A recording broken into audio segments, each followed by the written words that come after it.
and welcome to another edition of E-Expressions for the New Indian Express. I have with me an esteemed panel. There's Professor S.P. Roy, who's the chairman of the Indian Institute of Biosocial Research and Development. Welcome, Professor Roy. There's Dr. A.B. Ota, who's the director, Odisha Tribal Research Institute. He's an anthropologist as well as an IS officer, so someone who's seen tribal life from both sides. Professor Roy has been possibly studying tribal societies for longer than most of us have been alive. And we have Mr. Chawla, who's also been practicing journalism for longer than most of us have been alive. Hello and welcome to all of you. Thank you so much for joining us. Salud. And it's August 9th is actually the International Day of World's Indigenous Peoples. So this is perhaps the perfect occasion to discuss conservation-based sustainable tribal development, on which both of you, sir, are experts. I'd like to put the first question to Professor Roy. What exactly do we mean by the conservation-based sustainable development, and how important is it for tribals in India? Thank you, Kaveri. I remember one of our conversations, maybe it was last month, and you asked me, what do you mean by tribal development? Yes. I begin with this. I begin with a story which we had learned in our school days. Number of blinds were there. One elephant was brought before blinds, and they were asked to describe elephant. You know, each blind, whatever had in his hand, the leg, the ear, the tusk, you know the story, each blind described in the own way. Right. It happens in case of a tribal development also. When I asked Dr. Ota or an anthropologist or a forester or Kaveri, what do you mean by development? I don't think all of us will come with a single frame. I mean this development. Now, if all of us in the framework of policy maker, teacher, implementation people, or the media people, if all have got different views, how are we going to have a concrete plan of development action? Right. So this is the first challenge. And I tell you, if you ask me, well, what S.P. Roy will tell about it? I will follow certain international, universally accepted framework or definition of human development. And that is, when you compare the human development of tribe, of a village 1 or village 10, how do you say which village is having a better human development? For that, we must have qualitative and quantitative, some figure. Based on that, we can compare, and it will be non-controversial, non-contradictory. And that is the calculation of 3 elements. 1, status of health. Second, education, the competency of problem solving. It is not the educational degree, the competency of problem solving. The third one, what resource they have got in their hand. So the health also could be calculated, kind of rate of mortality and morbidity. It can be compared, calculated. Right. About the education, it is mentioned in United Nations. You can see the rate of in the school enrollment or dropout. That can be compared from all the villages. And the GDP, the resource which they have, the family has for a decent way of life. So these 3 parameters are used for calculation of human development index. So if you ask me, S.P. Roy, what kind of development criteria you will consider to measure whether the tribal development from the past 10 years is today, or if you have on the same, what is in the Odisha compared to West Bengal, or what is the tribal development in Haryana, So these United Nations definition of human development can be applied. The problem is, in Government of India, Ministry of Tribal Affairs, they have already mentioned that the rate of human development index of tribal is lower compared to the HDI, human index of the non-tribal. This is well known, it is established. But if you ask any tribal development agency or practitioner, when you start tribal development, have you measured the human development index today? And can you tell me that after 2 years or 3 years you are progressing? I'm afraid. We know human development index, but when we practice human development, we do not compare. So we go on talking, debating, it becomes an opinion based, and opinion based will put you nowhere.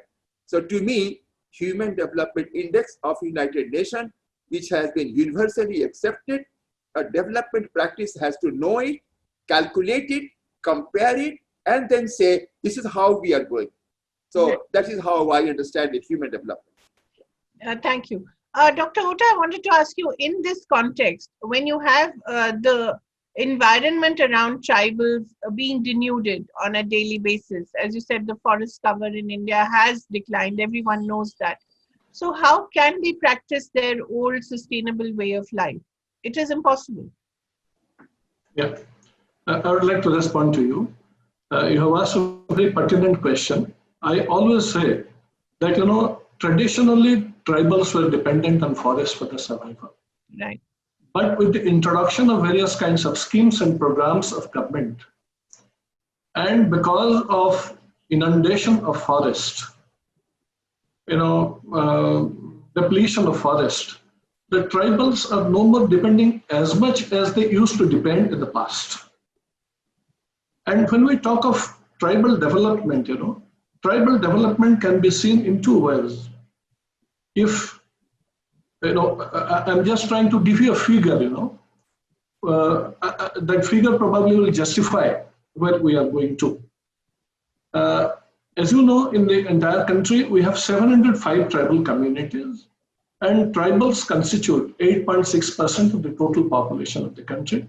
And there are about 10.43 crores if you see 2011 census.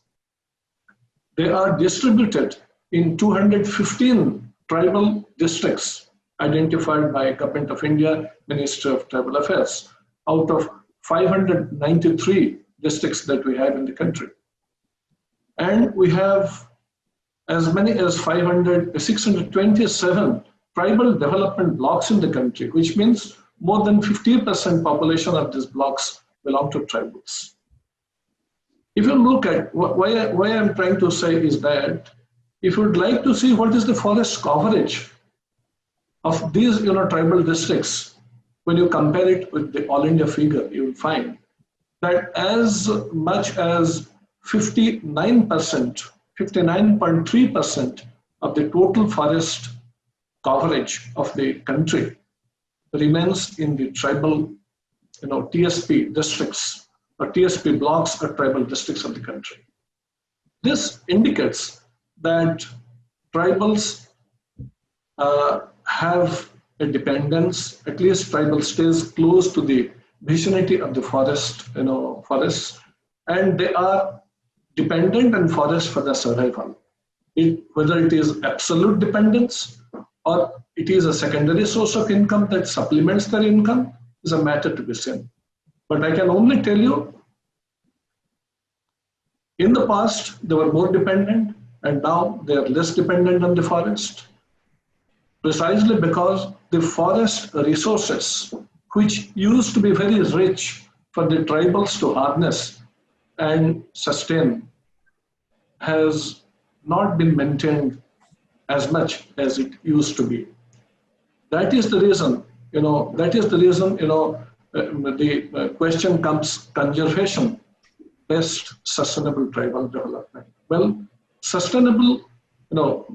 conservation-based sustainable tribal development is possible, provided we do plantation in the forest of the species which the tribals are interested in, from which they can, source their livelihood. And secondly, when you talk of conservation-based sustainable tribal development, I will not only say that the forest should grow, the forest should grow the tribal way. Forest, in addition to that, conservation of tribal culture is equally important. I think we'll be speaking in the course of the discussion as to what are those issues which should be conserved so far as culture is concerned, what are those issues which need to be seen for conservation of, forest. But I can only tell you before, I ask you to ask the other panelists a question. We do not have, dearth of acts and policies. We have policies and acts which very much can be implemented, and if it is implemented, then conservation-based sustainable livelihood is quite possible. In this context, I would like to tell you that right from the time of British regime, they have very systematically, denied the tribals their rights into the forest. So I would like to tell you in my next spell, right from 1840 till 2020, what has been the approaches of government and British, colonialists about, dealing with the forest, denying the tribals from their rights, and not giving them an entry. All those things I'll tell so that you can get a feel how systematically Britishers had denied, and slowly over a period of time after independence, we have tried to put in place acts and policies which can take care of the conservation of forests as well as culture. Professor Roy, how many of these acts and policies are actually appropriate? You wanted to know about the policy which is appropriate. Yes. How many of these are actually appropriate to the tribals? Most of the policies which is framed in our country are in favor of tribal development.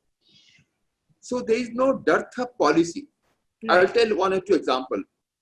See, I agree what Dr. Ota has mentioned about the tribal, how their life, the culture, the practices are complementary to the forest ecosystem, and it is the symbiotic relationship.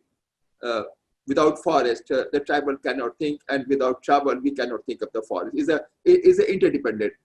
Yeah. So, in view of the interdependency, there are number of Government of India's policy right from the forest, and there is the National Biological Diversity Act, which allows community, not only the tribal, of all the community to conserve and manage. Interestingly, according to Biological Diversity Act, the BMC, they call it BMC, the Biodiversity Management Committee of the particular village, they have statutory power to punish anyone if they are over harvesting of any kind of biological resource. So this is a very strong policy which empowers community to manage their resource and have a statutory power. There are many government officers, they don't have any statutory power to confiscate, but the BMC has got. But many of the BMC, the tribals are not aware of it. So the policy is there. The problem is keeping people aware. Aware does not mean informing, building capacity of the community to manage the resource. So policy is there, lack of awareness, and also lack of competency of the community to manage the resource as per the Government Act. Because traditionally, they have been working with the forest and the government officers like a layman. Mm. Their knowledge has not been used. I'll give you one example about the conservation and tribal sustainability. I agree with Dr. Otashe that what are the resources over there and how we from abroad had one study during 88, 89 about how the tribals are using forest and forest resources. And in that study, it was found that the tribals are taking timber and non-timber, whatever forest resources which they have to use according to their tradition and life. They were not over-harvesting. This is the case of Jamboni, and it is a published document. And from that, it has been eye-opener to the World Bank and also the Forest Department, because before that, the Forest Department or any layman used to value forest in terms of timber only. Right. I repeat, we all used to value the forest in terms of the timber, how much timber, what is the cost of the timber. And in the year 1990, 1st June, Government of India issued an order that in order to support the community around forests, which include tribal also, they will be allowed to conserve the forest, and part of the timber share will be given to the community. So our perception was, if they conserve the forest and if they get value of timber, it is benefit to the community. So this is a general perception. Even the World Bank also. I can refer, you can see the World Bank document which has referred abroad study that whatever tribal collects every day from the forest, the value of non-timber is 4 times the market value of timber. Look at that. So we thought that if we share the timber value, it is giving benefit to the community. But through this study, it was found that timber value, even the market value, is lesser than the non-timber which is being harvested.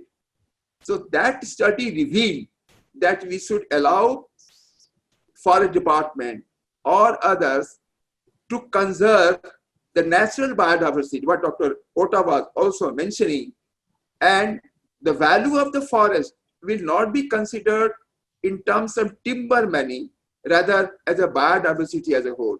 So there's a policy and the understanding is there, but the dearth of practice. I'll come to sometime later, then how do we convert policy into information and to practice, how we do it, and do we have any example of such what I'm saying, that how to make clear about the tribal, non-tribal also about the policy. Here I would like to add one more point.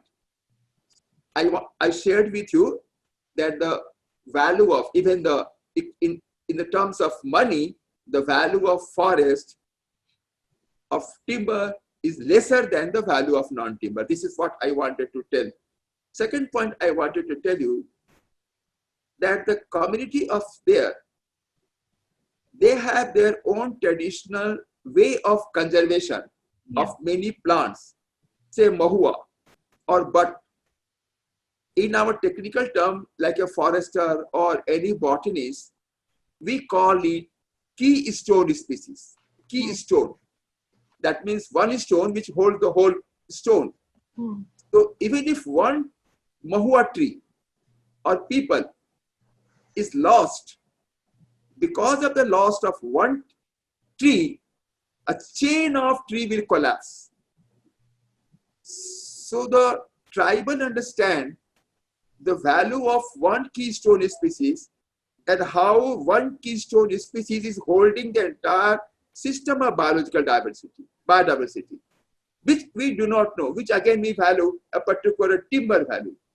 So the culture, the knowledge of the tribal are more important compared to the conservation base. That is why we are emphasizing now the conservation-based sustainability. And conservation, as Dr. Kota also mentioned, is not just plantation, is depending on that. Right.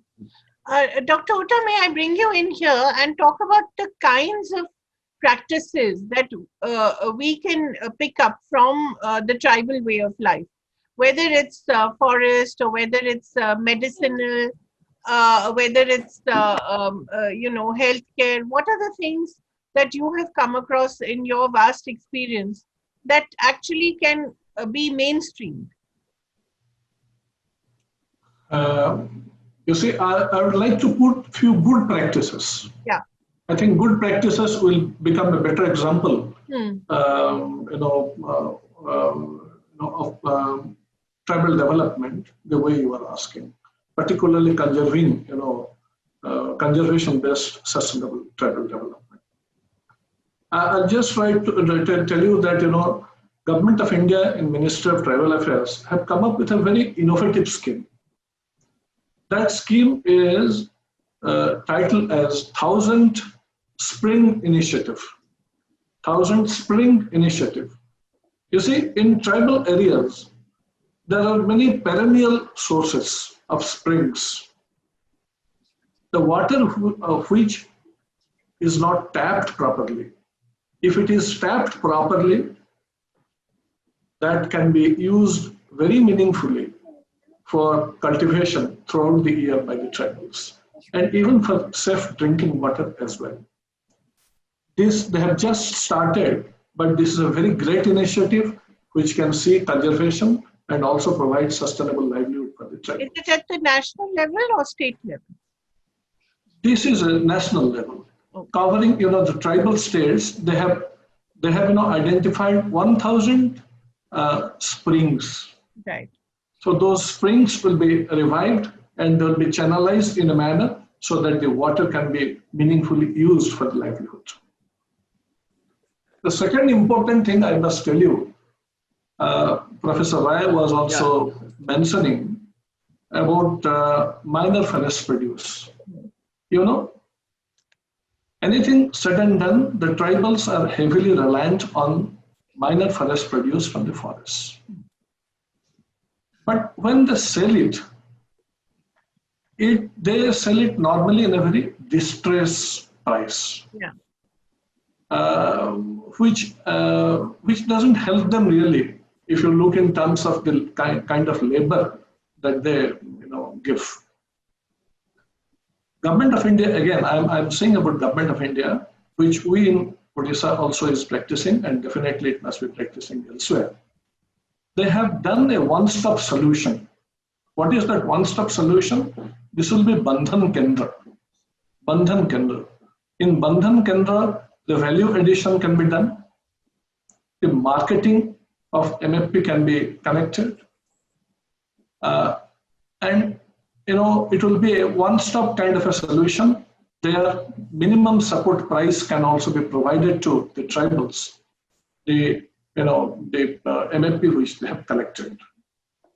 Third thing I'll tell you, once it is done, it will definitely incentivize the tribals, and I think they will try to protect the forest more than before. Third important thing I'll tell you, which Odisha has practiced. Since I was director of tribal affairs for quite some time, and I have been involved, in various capacities for tribal development, we have come up with Mission Jivika. Mission Jivika. Mission Jivika, what it is, if you really go to tribal areas, you'll find that in isolated patches, different kinds of crops, different kinds of cereals are grown, vegetables grown. So these are not marketed properly because nobody will come to your house to take 5 kilos or 10 kilos of brinjal, 8 kilos of something else. So we have identified more than 1,000 clusters. So cluster of about 50 acres we have identified, and we are asking the tribals and counseling with the tribal to go in for one kind of crop, one kind of vegetable, so that marketing will become easier. And in fact, we have organized market linkage as well. Let me tell you, this is a very novel practice that we have done, and only we have started recently for about a year. Though these are early days, I tell you, this is providing much better price and much better production for the tribals, which was never done before. Fourth important thing I must tell you, which will be probably speaking in the course of our discussion, the Forest Right Act. You see, under Forest Right Act, I'm again giving you the example of Odisha. We have about 4.5 lakh titles which we have given to individuals under Forest Right. Only giving Forest Right and a piece of land which they were tilling for ages is not going to address the livelihood issues of the tribals. So what we did, we converged with various departments, livelihood options, and out of 4.5 lakhs, we have already covered 2.5 lakhs beneficiaries, which is again, earning them a decent money, which was not yielding anything whatsoever. And in Gujarat, Odisha, and a couple of other states, another program has been launched, which is called as Wadi. Wadi is nothing, it is just a kitchen, kitchen garden kind of a thing. This is also doing good. Tribals do not have huge land close to their house. There are small patches of land, and we have promoted different kind of, things to grow in Wadi, which is not only, addressing their own requirement, it is also, they are also able to earn a little out of that. Two more things I would like to put, here. We are talking about community forest right and community forest resources.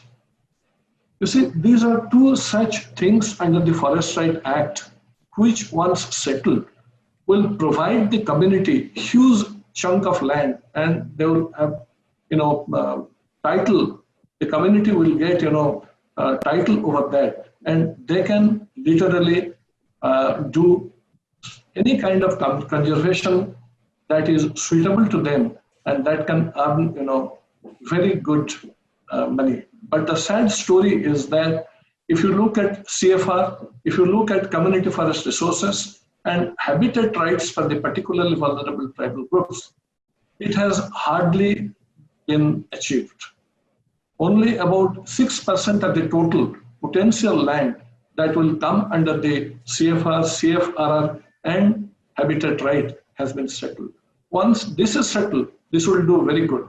Wherever this is... Dr. Ota, I have tried to... Dr. Ota, sorry, I'm interrupting you here because a lot of academics is being discussed. As a journalist, I want to know a little more than that. Please, because you're doing so much good work, you've written so many books, and Professor Roy has written so much. I would like to know, as a journalist, I'm asking you, I have not read much about tribal, but a little bit I know.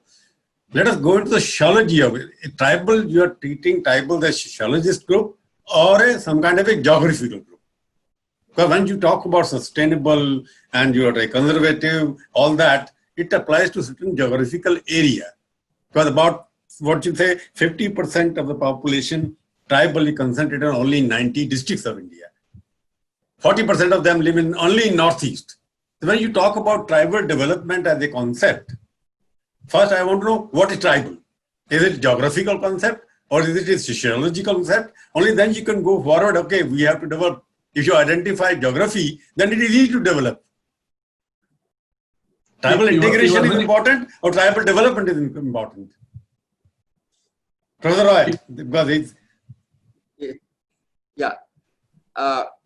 If we do not develop the geographical habitat what you call the forest-based ecosystem, we cannot think of development of the tribal.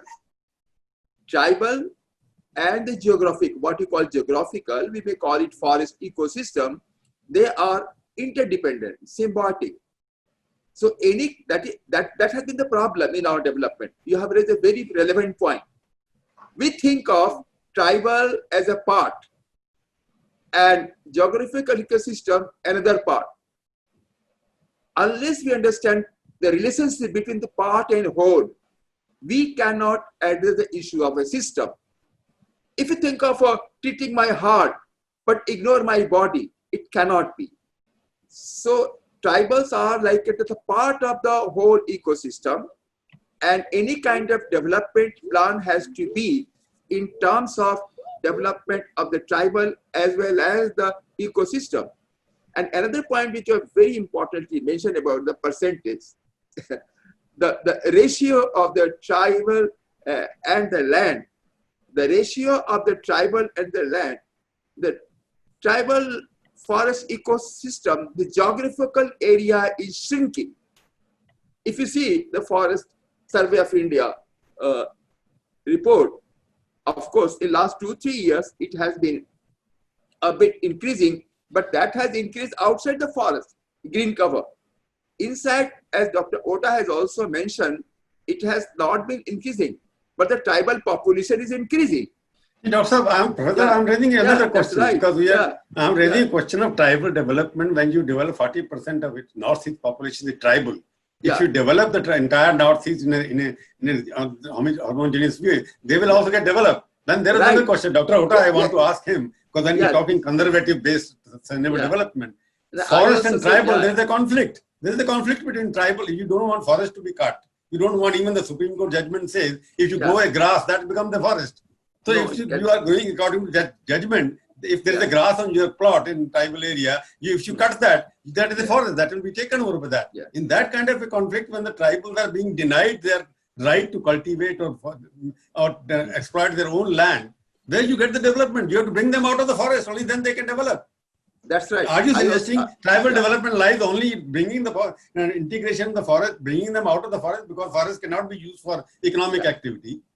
Only bamboo has been introduced now of this government. So that so when you're talking about tribal development, let us talk, because tribal per capita income is almost 1/6 of the national per capita income. I Availability. So I'm raising that question. You let us discuss when you're talking about tribal. First, settle whether tribal should be allowed to harness or harvest their forest, whatever they produce, they've got. Their land rights that is going on, there is a act has been passed that okay, their lands will be taken away or given back to them. There is a conflict going on. What is the source of income of tribal if you maintain the forest there? Dr. Huda, I would like to, because I am also eager to respond to you.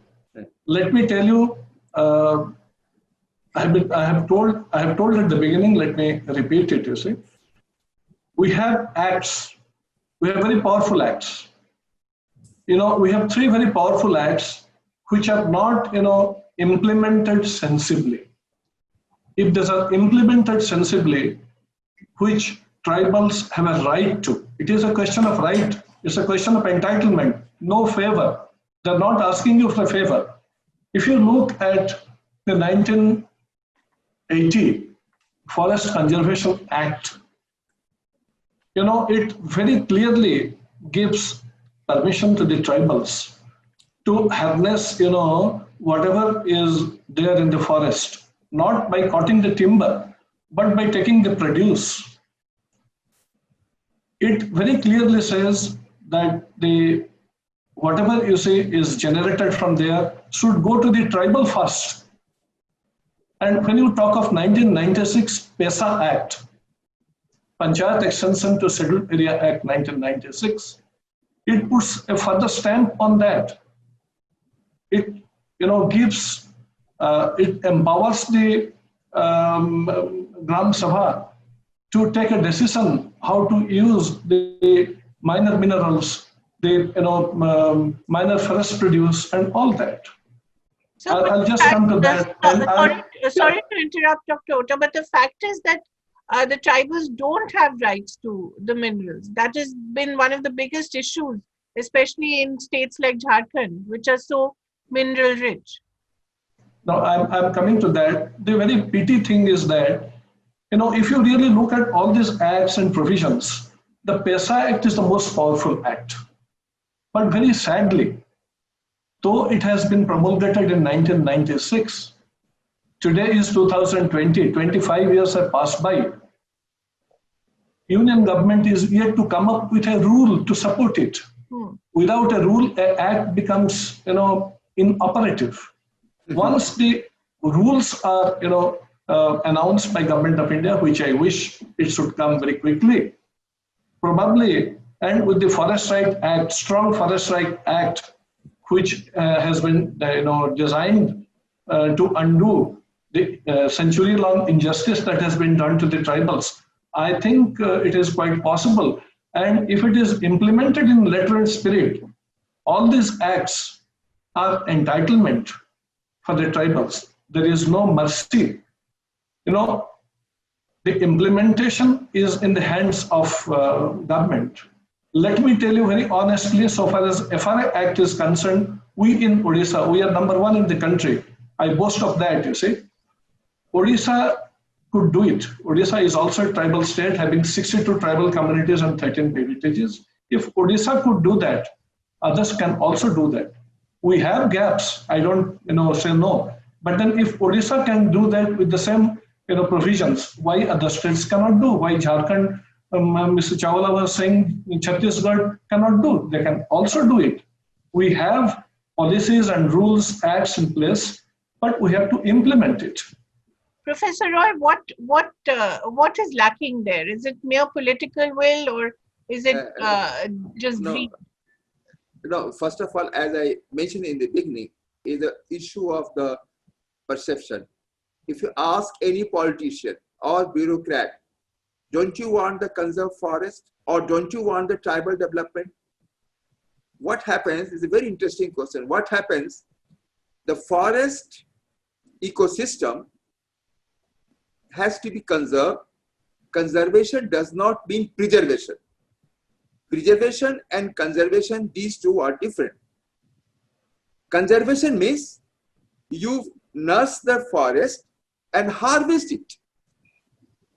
So when the tribal nurse the forest, take care of the grassroots management and harvest, they can survive on the forest harvest without damaging the forest.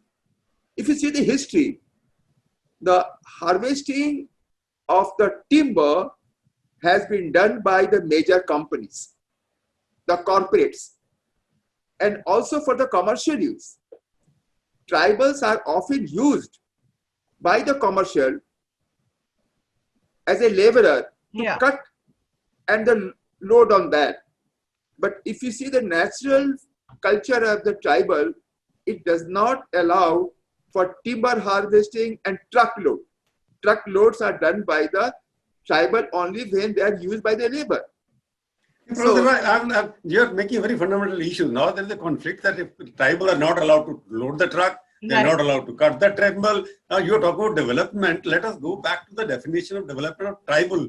It's a holistic development. He has to get better health facilities. He has to get a better income. He has to get to a sanitary. He's got a house with a toilet. And you look at this, what is happening, 70% of tribals, they have no toilet at all. Yeah. But when you're talking truckload, getting into technical issues like the tribal will not load the timber in the truck. Timber is required for development as well. There's a conflict between what you are talking and what the country requires. There has to be balance. When you talk about tribal development, let me know as an academics from you, the tribal development, total all-round development of tribal community, what should be done to improve their per capita income? Can you please tell me both of you? No. Let us not get in theory. Let us get at how to increase the per capita income of a tribal family, which is 1/6 of the national average now. This is the program which we have recently launched, that while you conserve the forest, on the forest fringe area, there has to be sustainable agriculture that is organic. And also, now the National Working Plan of the Government of India for is mentioned that National Working Plan 2014, it mentioned that forest fringe community, their livelihoods has to be taken care. It also mentions that under the CAMPA, recently the Government of India, Ministry of Finance, Madam has announced that 6,000 crore CAMPA fund will be given for the tribal.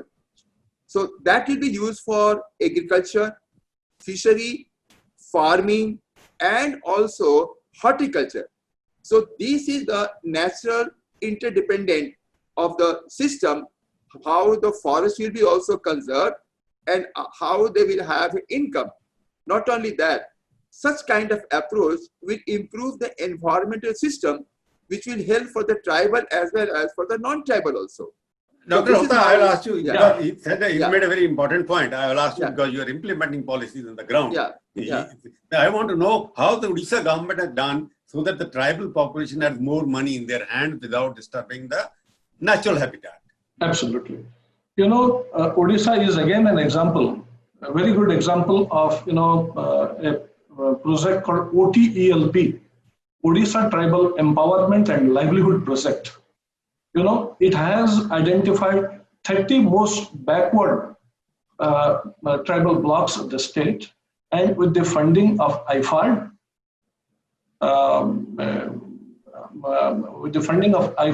and DFID and United Nations World Food Program, they had taken up the economic aspect of the economic and empowerment of these people, of these tribals, remaining in those 30 most backward blocks. And what it has been done, they have empowered the BDCs, Village Development Committees, and through them, they have identified each individual at the household level, and they have prepared a household specific, livelihood package. And with the assistance, yes, please. And with the assistance, with the input from this project, which was a 10-year-long project, the project has come to an end. We have seen and we have done an evaluation, which was done by TRI Odisha, and we have come up with the fact that they have enhanced their income by 30% over a period of these years. So if I just, because I want to get some answer, because I have a news person, so I want to know, both of you are very expert and very knowledge. If we go on discussing, it will go on for hours. Professor Roy, I want to know, because education, as far as the literacy is concerned, tribal population, when you're talking about development, I'm talking about development, all-round development. Yeah. It doesn't mean only one thing. Even in literacy, 70% of the tribal people drop out by the class of 10, as against 25% at the national level. Mm-hmm. So this dropout is happening maybe because of economic reasons also, because people can't afford to stay in a school or they can't go. So how do you stop? Because unless you make them education, I want to think the tribal should not be treated as tribal forever. They should all be integration of the society with the rest of the society. So how you prevent this kind of dropout so that if they don't become education, literacy doesn't go up, how will you become more productive, more economically prosperous? I think I would like to respond to it. Yeah. Mr. Chawla. Yeah. This is again, an interesting question. Education is the foundation on which the livelihood can enhance. You are right. Dropout was very high. I'm going to the micro level Odisha. What we did, over the last 10 to 15 years, we also noticed that the dropout rate is becoming very high. We constructed 7,500 hostels, and we have we have brought our children and we have done a residential mode of education. Believe it or not, the dropout has reduced to single digit, less than 5%. And not only that, in terms of quality education, in terms of the results, you'll find our children are doing way better than the children of general schools. The results of 10th standard has come out only recently, a couple of weeks back, and our children have excelled that compared to the state average. So the only answer, if you ask me, from the education point of view is that we should have a residential mode of education for the tribal children to see success. Professor, You have got a Roy, university. Yeah. Sorry. You have a university in Odisha where all the tribal children, the more than 30,000, 25,000 studying. Residential form of that you are saying. There's a university in Odisha. Yeah. If somebody is doing that, the only university which is tribal only.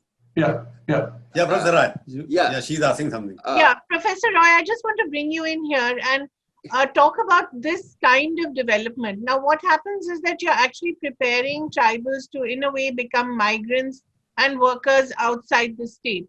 We saw recently in the case of Orissa, for instance, where you had all these girls who were stuck in Kerala working in a factory there, and then they had to be flown back to Kendrapara because of COVID.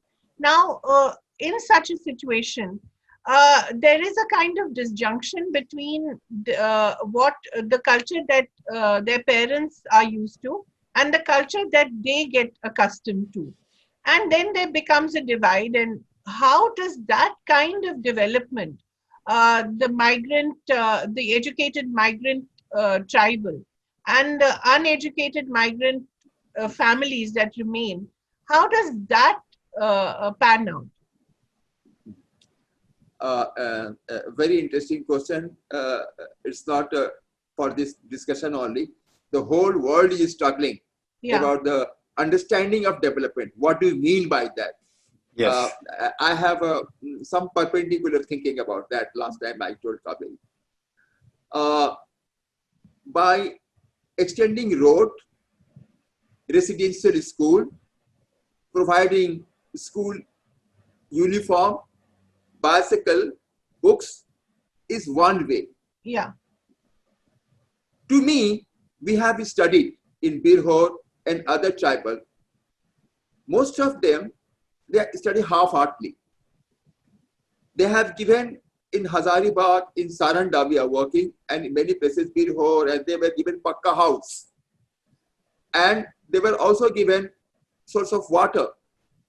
Now imagine the Birhor and most of the primitive tribe, they were having the traditional way of culture and living. Livelihood was Birhor 3 souls. They are hunter, food gatherer. They used to depend on the rope making. They will also have a kind of forest tuber and food. Now, traditionally, they are used to this. Suddenly, they brought some Pakka school. So what happens after the study, it was found that PVTG, which we used to earlier called primitive tribe for understanding, the particularly vulnerable tribe now we call it PVTG, despite so much investment on the infrastructure, school, building, uniform, bicycle, you know the result? They suffer from malnutrition. Right. They suffer from getting a lot of employment. So they migrate. They became prey of the industry. Right. Why? What Prabhu Chawla mentioned, that the whole core is the forest. Right. So if the root is dismantled, if you nurse the flower and seed, it cannot be. So the base is the forest ecosystem and the tribal, which is interdependency. Only the surplus move for migration because they have not. Such migration splits their family. Yeah. Family become fragmented. Yeah. The social life is fragmented. So neither they become suitable for Kerala, nor for their own house. Nor for Orissa. You know? Yeah, not for Odisha. Because of our fault in, we consider, even me, anyone, consider tribal development, uska school kahan hai, uska अस्पताल kahan hai, road kahan hai, pani kahan hai. No one thinks about the culture, what Dr. Ota has mentioned, and survival. So without thinking of survival, I think yeah, let me talk now because time has gone beyond that. Without thinking of the survival, I want to make a philosophical question. Yeah. Should we develop the tribal areas or should develop the tribal first? We should develop tribal area. We should develop tribal area. Let Dr. Ota answer. You can answer that after that. Mr. Chawla, I must tell you, it has to be both. It has to be a combination of both. We must develop tribal area, and we must also develop tribals. One without the other is not possible. And unless the area develops, we can. Professor Rai talked about the inaccessibility. I can tell you, hundreds of tribal villages are there in the state, and thousands of villages in the country which cannot be accessed even during non-rainy season. They don't have roads. They don't have facilities of hospital and all that. Minimum basic amenities are not provided in many places of the country. So the area must develop, and at the same time, the tribals should also develop. And I think we don't have much time, but I can only tell you a couple of things more before I conclude. The tribal should not be, their livelihood should not only be based on forest resources. Their livelihood also should be tapped from various other sources. If we only look at forest and try to provide livelihood for the tribals, I don't think it is going to be possible. It has to be a combination of both. But one thing I must say for sure, in the forest, the plantation which is done is more, timber centric. I think it has to be a combination of both timber and trees which can, give fruits. Fruit-bearing trees also should be planted. Professor Rai, I will ask you the last question. The last question. Last question I'm going to ask you. Do you want tribals to participate in the national development by coming out of the forest and be part of India rather than confined to their forest and doing only little menial works there? Tribals should become part of India because you got job reservation. Some of them come to All India services also. But tribals should also become like other entrepreneurs. They should become Indians. They are doing. I want to see a tribal who can be a Tata. Why not? True. I said in the beginning and now also that tribal should be provided best education. Why their children will not aspire to become a doctor, engineer, or IAS? I admit, I say that. But for tribal development, if you make few IAS, few doctor, few engineer, those doctor, engineers, and IAS, they will not be in their village for tribal development. They will not. So we get confused. So there should be opportunity of tribal development. Those talented, we discussed last time with Nikabel, those talented, they must become IAS. They must join engineering. But the whole mass, the mass is different. The mass is the base that is on the sustainable survival. So for few people for aspiring, you can't have a stake of the survival of the entire community. So this is our perception of thinking. Second point I must tell you about Professor Rai, I think we have to listen to you more often now. No. Dr. Hota and both of you are very well informed about tribal. I would just like to. We have to somehow, unfortunately. One more point I will tell. Let us not have a blanket statement like सभी Indian लड़कियों को साड़ी पहना दो और सभी को चूड़ी पहना दो और सभी को शादी के लिए मंगलसूत्र पहनो. The tribal are heterogeneous. Right. Among the tribal, say Birhor, they have a different culture. Among the Birhor also, Birhor of Saranda are much different from Birhor of Hazaribagh. We are working in that. But what happened to a policy maker? One blanket statement. Right. Shadi Suda औरत को मंगलसूत्र होना चाहिए. What is this? When you talk of this and in the parliament, you know what kind of questions asked? कितने tribal का school हुआ? कितने को cycle मिली? हाँ, कितने लोगों को competition examination में बैठाया गया? That's the question I'm asking now. You are talking about numbers. But I think it's very. I think the sum of the discussion today was very interesting because I think the point we are making, and a very valuable point, is that you cannot use the same parameter for development of tribals and non-tribals And even among tribals, you have to have different kinds of development. And I think that is something our planners and our implementers ground have to realize. Thank you both very much for the enlightening discussion. Thank you. Maybe, Thank you. and may we have many more. Thank you so much.